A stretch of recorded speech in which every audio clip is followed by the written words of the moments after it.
Hey guys, it's your girl Jade Ashley, and I want to welcome you back to an all new video of When the Beat Drops. And like always, I'm here to give you my 5 hottest beats and music of this week. So of course, you got to stay tuned for more. Okay guys, so let's get into this week's beats. So my first beat of this week, y'all know I gotta talk about The Lion King. So right now, as I'm recording this, it's Saturday the 20th, which means that The Lion King came out yesterday, the 19th. It's literally the talk of everything, like literally everywhere. Everyone is talking about The Lion King, whether it's on the radio, whether it's on social media, whether your next door neighbor talking about it. Everyone is talking about the release of The Lion King. So we first knew that The Lion King was coming out when the trailer dropped on Thanksgiving. I do remember it dropping on Thanksgiving. And The Lion King is such a classic. We've all grown up watching it and stuff like that. So to see, Disney come with the whole live action, we was kind of like, all right. And then when we found out Beyonce was going to be a part of it, we found out Donald Glover was going to be a part of it. It was kind of like, okay, this is so exciting. So, the moment has finally come where it has, released in theaters. I actually went to go see it last night for myself. So we'll get into my little thoughts of the movies or my tips about the movies and stuff. But I do want to focus on the music aspect of it. So if you guys didn't know, but I'm sure you guys know by now, Beyonce actually produced the soundtrack for the film, which is Lion King The Gift. And y'all know if Beyonce in charge of something, it's about to be crazy. So everyone has already coined it as a Beyonce album pretty much. But Beyonce is not the only artist on the album. We got Jay-Z, we got Kendrick Lamar, we got Burna Boy, Wizkid, obviously Childish Gambino, Donald Glover, he's 2 people in 1. But, he's on there. Blue Ivy is on there. Like, it's just so many people that's on this record. And actually, before the album dropped, Beyonce released the first single off of the album, which was Spirit. And then the music video dropped and stuff like that. I remember, I think she was like in a Grand Canyon or something like that shooting it. And then, the paparazzi and stuff like that. Everybody's like, ooh, Beyonce shut down the Grand Canyon to shoot the videos and stuff. But I will say the music video for Spirit, it came pretty fast because I kind of feel like it was like 1 week, she was, seen shooting and stuff like that. And literally like the next week, the music video dropped. But I guess, with the timeline of the movie and stuff, it had to drop or whatever the case may be. But yeah, she actually did a sit down interview with, it was on ABC. I think it was with Robin Roberts and stuff like that. Beyonce don't do interviews, but she did an interview. The Lion King made Beyonce do an interview. I was like, okay. She sat there and she talked about the album being a love letter to Africa, which is pretty dope. And so I was expecting, obviously, with it being a Lion King as well, a lot of like African influences and stuff like that. And especially because, Afrobeat music is really popular, especially here in New York. So I feel it was kind of like, the right timing and stuff like that. So I listened to the album literally the day that it came out while I was on the train, and it's just a dope album. I feel like it kind of fits the film itself. I will say that I thought that I was going to hear more songs from the album inside the film on top of the classics that we already know. So, like the Hakuna Matata and stuff like that. And, I Just Can't Wait to Be King. I was expecting those. We all were expecting those because those are, intricate parts of The Lion King. But on top of that, there was, a lot of songs that I thought from the soundtrack that was going to be in the album, which wasn't really the case. But, like songs like Spirit and stuff like that was in the album. But, yeah, I think I love the album. I definitely think it's a vibe without a doubt. Now getting into the movie. So, it was pretty cool. It was cool to kind of see, The Lion King in like live action form. Like I said, we grew up watching the movie and stuff like that. So we know it as an animated film. But then to kind of watch, certain parts of the film, like with like real live, I don't even think it was like real live animals, but like with live animals and stuff is kind of weird. So the part, when Scar, kills Mufasa, like literally I was like, you know what? I don't want to see this. I want to leave because we all know what's going to happen next pretty much. We know the storyline. We know everything. But I just got a couple of tips for people who have not seen the movie. Because I saw the movie last night, and although I thought the movie was a great movie, I kind of felt like the atmosphere in which I personally see the movie could have been better, which would have made the film better. So I got in there and it was grown-ass people taking pictures, taking videos of the screen. Let's not do that, okay? Like I said, we all know what Lion King is about. We all know the storyline, but there's no reason why somebody's mother should be sitting there. Like literally, somebody was taking pictures, like the flash went off and everything. So don't be taking no pictures of the screen. Don't be recording. None of that. Another thing, please don't say the whole movie We know the movie, we know the lines, we know the songs and stuff, but that still doesn't give you the right, to talk during the movie, long story short. Like, just don't do it. Like, I know it seemed like a cute idea when we would see the memes and stuff on social media, like, oh yeah, this section gonna sing that, the sopranos, the altos, no. In real life, we don't really want that, because literally it was people in the movie theaters. Now, I'm not gonna say like I didn't like sing songs and say certain lines and stuff, but like the whole movie, bro, like literally, ask Kamira and her cousin Jamira. Y'all know them by now. They've been on my channel by now. So find them on my social media and ask them, and they will attest to you that this was the stuff that we went through last night when we went to go see it. So no, the talking and the singing like throughout the whole movie, we don't need it. We really don't. We don't need it. We know what's going to be said. We know the songs. Just enjoy it. Lastly, kids. Please don't take the kids. Please. I understand that, this is supposed to be a family film. It's Disney. So, obviously it's targeted towards the children. But when it's something classic like The Lion King, there was a baby behind us, crying and screaming and kicking. And it just ruined it. Like, I don't know how many times I done turned around and looked at the parent. Like, seriously, bro? Seriously. That's exactly how I felt. So I thought the film was great. I had to kind of like look past all of the distractions while watching the movie to, kind of just get down to the nitty gritty of it. So I think the film was absolutely great. I think, kind of transpired it from like an animated film to kind of like being like more realistic and stuff. They did a great job at it. Kudos to Donald Glover. Like, I know we couldn't wait to hear and see Beyonce as Nala, but Donald Glover, as Simba, he did an amazing job. Like, it's just, now that this is over, hopefully he can hurry up and get back to doing Atlanta, but that's besides the point. Like I said, I absolutely love the soundtrack to The Lion King. I love the movie. Definitely comment below. Let me know your thoughts on the album. If you've seen the movie, let me know your thoughts on the movie. But other than that, we're going to move on to my second beat up this week. Now, for my second beat, I'm going to talk about Mr. Jermaine Dupri. Now, he kind of, came on people's radar, or the situation that I'm about to talk about, which I know you already know what I'm about to talk about. But this kind of happened like last week, but it trickled over into this week, which is why I wanted to talk about it. And I just wanted to, bring my thoughts and stuff. But long story short, Jermaine Dupri, he's out promoting something. I think he's promoting like a documentary or a book or something that he got going on. Or, he's celebrating something. He's been in the game for a minute. So he's out doing interviews. And he did an interview with People Magazine TV, or People TV. It's the television, thing for People Magazine. And one of the things, or I guess one of the questions they asked was, I guess just the state of like female hip hop, there's this stereotype when it comes to female rappers. I could not be a female rapper in 2019 because they got it hard. Like, it's just a lot going on when it comes to the actual topic of female rappers. So Jermaine Dupri, I can't tell y'all the exact question. I just know that, what kind of caused everybody to go into haywire was, he said that female rappers all pretty much say the same thing, and that is like a bunch of strippers rapping. Now, he was right, but he was also wrong. And I'm going to give y'all my thoughts on this whole situation. So he was right in the sense of, yeah, they kind of do, not everybody, but there are, repetitive topics in a lot of our favorite songs nowadays and stuff like that. And then, the whole strippers rapping. You got to remember that not a lot, but there are a good amount of female rappers that's out right now or coming up that are former strippers. So you can't kind of, judge them for speaking on specific topics when they're just rapping, what they know, or they really true to this. Like, a lot of people kind of rap about stuff that they're not really true to, but there's a lot of, strippers or whatever that, find the talent of rapping. They kind of master it and stuff like that, and they make these dope songs.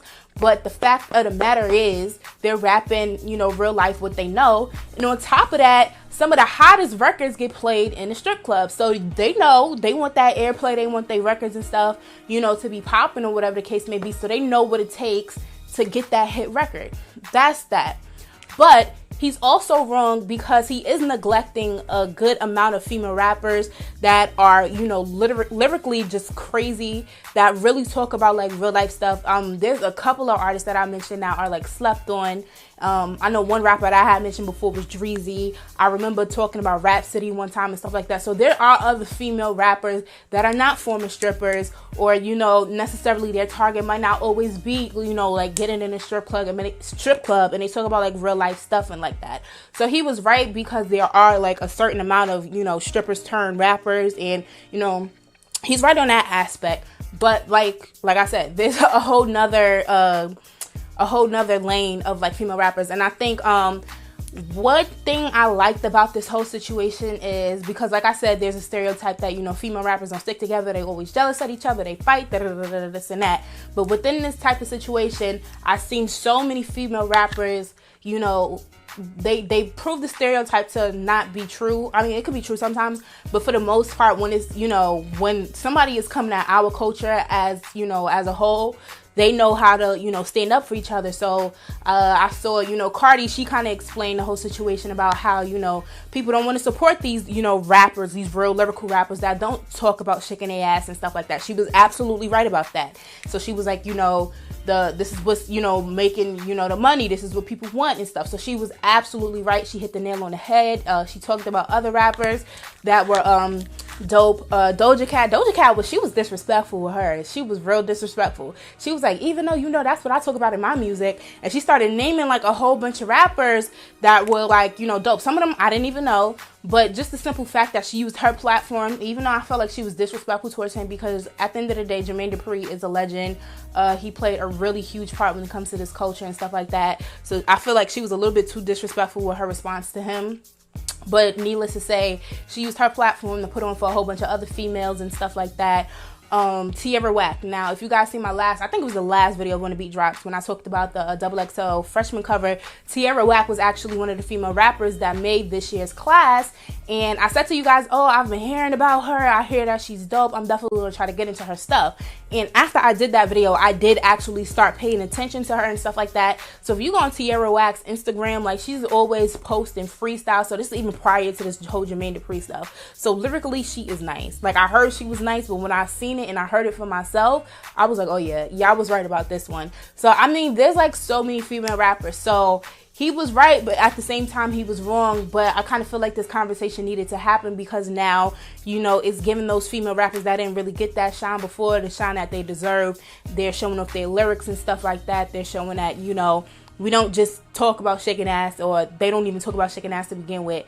So I kind of feel like it was something that needed to happen. The conversation needed to happen. I know his response to, you know, the backlash and stuff like that was that he was creating like a so-so def cipher. Now, to me, I kind of feel like you ain't a real rapper unless you do like a rap battle and stuff. So I am actually excited to see what this cipher is going to be, if people are actually going to participate and stuff like that. But definitely comment below. Let me know your thoughts. Let me know if you feel like Jermaine Dupri was wrong, if you feel like he was right. You know, just let me know, because this has like really been like a really ongoing topic. And like I said, it's happened last week, but it's trickling over into this week. But other than that, we're going to move on to my third beat of this week. And I have to talk about, this is the good days is coming back just a little bit. But the return of Making the Band to MTV. So last week, you know, Diddy, he went to social media. He was like, hey, y'all, you know how he do things real smooth. So, you know, I think he was like getting a haircut or something like that. And he pretty much talked about how he was in a conversation with MTV, and they kind of presented the idea to him of bringing back Making the Band. So he, you know, went to his social media, asked his followers their thoughts and stuff like that. And I think we all pretty much knew that this was going to lead to the announcement that came out this week, which that Making the Band is coming back. So he announced that Making the Band will be back in 2020. He said that what's going to be different from before is that it's going to be international. So, you know, he did go to like the different cities throughout the country, but it's going to go outside the US. So it's going to be international this time around. And one thing that's different from before, that's going to help with the whole situation, is that he is incorporating social media. I think like the last time we had Making the Band, I think we had Twitter actually. I think we had Twitter and stuff like that, but you know, the last time he did Making the Band. Now, the last time he had Making the Band, that's when he broke up Danny D. Kane and all of that. I didn't forgive him for that, because Danny D. Kane, they used to be it. Now, I don't know. But no, Danity Kane, they're cool. It's just kind of different because they don't have all of the members. So it's kind of like now it's 3 and then they want to break up and be 2 and not like, so it's kind of a little bit confusing with them. But yeah, so he's incorporating social media. So if people want to, you know, audition or show off their talents and stuff like that, they hashtag MTB, which is Making a Band casting. So I'm excited for Making a Band. Making a Band was definitely one of those shows that I absolutely loved to watch back in the day because it just kind of, you know, made me see what was the ins and outs of like the industry and stuff like that, and kind of helped me fall more in love with this industry. So I'm absolutely excited to see how Making a Band is going to be this time around. I honestly don't want too much about the show to change because I kind of felt like the formatting that they had before was absolutely perfect and made it classic. So I really don't want too much to change about it. But definitely comment, let me know your thoughts. Are you excited for Making a Band's return to MTV? Because I am. MTV really trying to get those ratings back, because if you notice, MTV, they're trying to, you know, they're trying to bring back all of the old shows when their ratings were like really high and stuff. So now they got Making a Band back up. So we'll see what's going to happen after this. But moving on to my 4th beat of this week, I'm going to talk about A$AP Rocky. So I'm pretty sure you guys know that A$AP Rocky is currently locked up in Sweden, in Swedish jail. But just to give like a quick rundown, it's like literally, I believe, like this whole entire month that this whole situation has been going down. But pretty much A$AP Rocky, he got into a street fight in Sweden, and you know, it was caught on video and it made headlines. I didn't think it was gonna go past there. We've seen rappers go out the country and fight, and whatever happens, and that's it. I didn't think it was gonna go past there. But even after the fact, he actually put footage of what led to the altercation on his social media. So he showed what happened from his perspective and showed people, this is what led to that fight. This is why that happened. Pretty much. That's exactly what happened. And literally right after he put that footage on his social media, he got locked up, and he's been locked in Sweden jail, whatever. He in jail in Sweden. So it's been like this whole thing, you know, a lot of social media influencers or celebrities and stuff like that, they're kind of advocating for him to get out of jail. You know, they're using hashtags, people are signing petitions and stuff. You know, a lot of like city council heads and everything, people are pretty much trying to use their power and their voices to make sure that he is released from jail. The downside of all of this is that a lot of the comments that he's had said in the past has pretty much come back to kind of bite him in the ass, I want to say, as far as support goes. You know, a lot of people have pulled up, you know, comments that he said in the past about him not relating to like the Black Lives Matter movement and whatnot. So they kind of like, if you don't relate, then why should we relate to you? So I mean, it's kind of like all over. I think things with his whole situation kind of reached the all-time high this week, only just because now Donald Trump is involved with it. It was kind of reported at first that Kim Kardashian, because you know Kim, I mean, you know what, I'm not even going to downplay the simple fact that Kim wants to be a lawyer, because if you guys remember, her dad was like a really well-known attorney. So for her to kind of actually like do that, I'm all for it. Like I see the vision, Kim. I see the vision.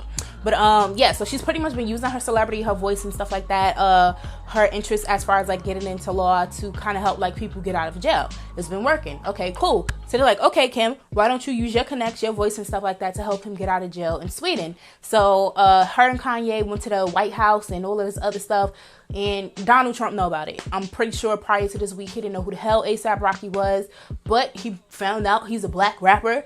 And so now he's trying to do his part to get A$AP Rocky out. But the question is, when he does, or if he does, what does he want in return? 2020 is right around the corner. He's been fucking up. So they're kind of like, oh, if we get your favorite rapper out of jail, are you going to support me? Which is not the case. I'm not.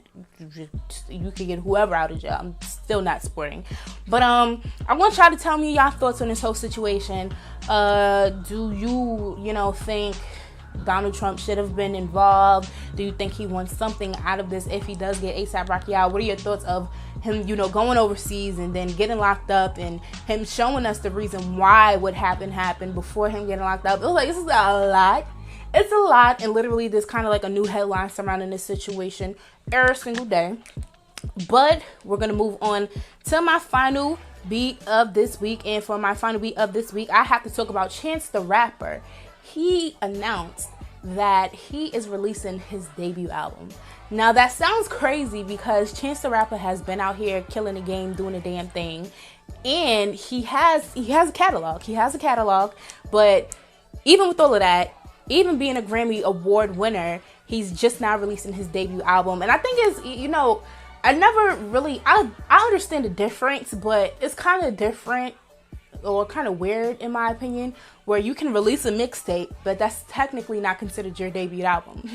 So, you know, he's had mixtapes and stuff like that in the past, but this is actually his first debut album. I believe he just now actually started getting his mixtape, his previous projects on streaming platforms. So like now, you know, now that that's out the way, he was kind of like, okay, now I present to y'all my debut album. So his debut album, The Big Day, will be dropping on July 26th. And like I said, what makes this actually different, now that I think about it, is the simple fact that the mixtape, nobody had to pay for it. So for the first time, a full-length project where it will actually be up for sale, where people will have to purchase and stuff like that. So yeah, I think I just couldn't wrap my mind, or I think I could, but it's just kind of weird to just know that, oh wow, Chance the Rapper, he's, you know, has been this successful, he's been doing all of these things for his community and stuff like that. He's, like I said, a Grammy Award winner, and he's just now dropping his debut album. That's crazy. So I'm actually I want to see, like, kind of like, okay, what's different that we didn't know about Chance, or what's the difference, you know, that he's going to give us on this album versus, like, you know, his previous projects and stuff like that. And is this going to be, like, you know, Grammy nominated? Because now, you know, he got a Grammy off of a mixtape, but now can he get a Grammy off of an actual studio album? So like I said, Chance the Rapper debut album, The Big Day, dropping on July 26th. Other than that, those are my 5 hot beats of this week.